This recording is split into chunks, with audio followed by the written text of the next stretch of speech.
Bonjour et bienvenue pour ce rendez-vous hebdomadaire de décryptage de l'actualité économique et géopolitique en mode affranchi. Je salue tous les abonnés de TV Liberté pour cet épisode que j'intitulerai « Les performances des éoliennes, c'était du vent ». La bourse de Francfort, le vendredi 23 juin, a connu le plus gros sinistre boursier de son histoire, avec l'effondrement de Siemens Energy Gamesa, suite à la découverte, ou plutôt non, la confirmation de problèmes techniques sur des éoliennes géantes qui va mettre à l'arrêt pratiquement 30% du parc éolien, et notamment des éoliennes en mer, vous savez, l'éolien offshore dont on disait que c'était l'avenir, avec ces monstres de 200 mètres de haut, ancrés par 30 ou 40 mètres de fond, et qu'il va falloir aller dépanner avec des grues géantes. En fait, là, on a tous les malheurs sur ces éoliennes Siemens Gamesa, problème de conception, problème de fiabilité, avec des turbines qui, malheureusement, ne parviennent pas à gérer les sautes d'humeur de la météo et qui parfois même prennent feu. Et autre problème également, les pales qui s'usent trop vite, qui ont des problèmes de résistance. Et les difficultés rencontrées sont pires que ce que les ingénieurs de Siemens avaient imaginé. Et c'est le patron de Siemens lui-même qui vous le dit. Alors, en ce qui concerne les parcs éoliens terrestres ou offshore, déjà en moyenne, ça produit 30% de moins que ce qui a été vendu aux contribuables, car c'est lui qui finance. Dans la forêt noire, on est même à moins 40% par rapport aux prévisions. Alors, c'est vrai qu'en 2019, paraît-il, il y a eu le moins de vent depuis 1976, mais la production n'a pas explosé ni en 2020 ni en 2021.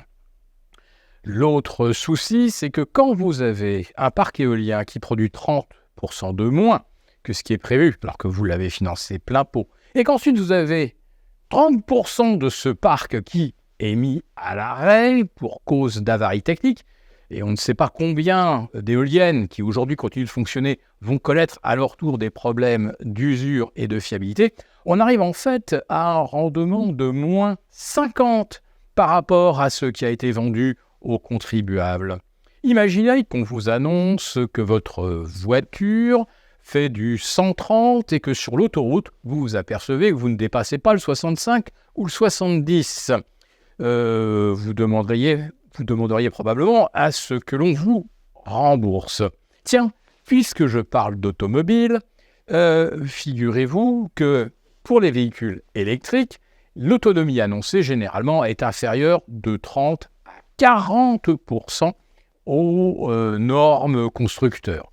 Alors, c'est l'hiver finalement que les véhicules électriques perdent le plus d'autonomie. Mais l'été, si vous mettez la clim à fond à cause du réchauffement, vous perdez également 20 à 25% d'autonomie.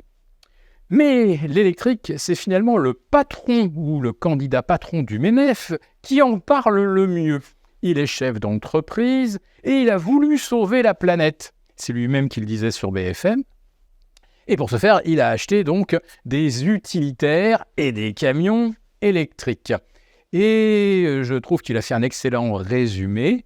Ça coûte deux fois plus cher qu'un véhicule thermique et ça a 4 fois moins d'autonomie. Du coup, quand on regarde en plus de ça la trace carbone pour fabriquer un utilitaire qui fait 2,5 tonnes ou qui en fait 10, on arrive là sur des niveaux absolument colossaux.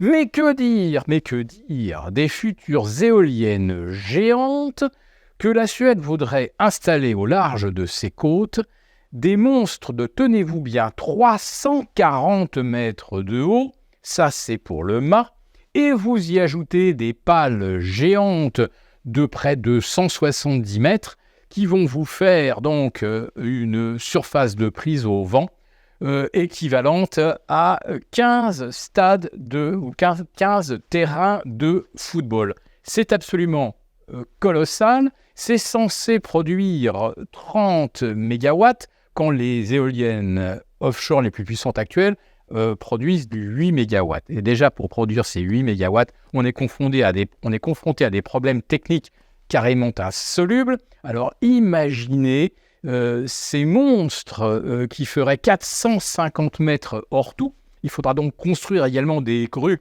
de plus de 400 mètres pour les installer. Imaginez une double tour Eiffel pour lever un mât de 340 mètres. Y installer un rotor et un alternateur de plus de 100 tonnes.